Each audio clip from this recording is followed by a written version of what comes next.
Egolab piedāvā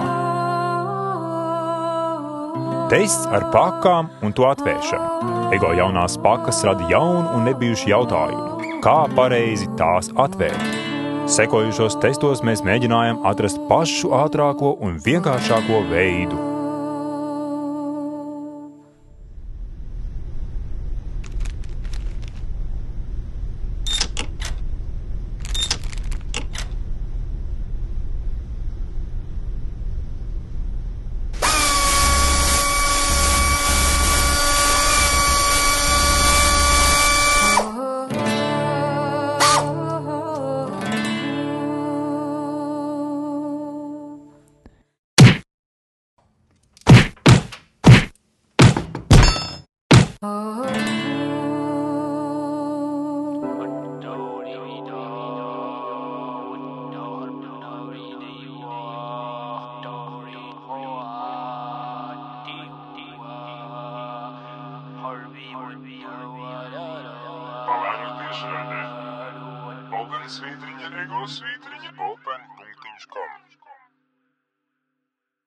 Kā redzat, īstā dzīvē atšķirībā no fizikas stundas eksperimenti norit ilgi un pamatīgi, un mums nāktos ilgi gaidīt, līdz zinātne mums parāda vieglāko veidu pakas atvēršanai.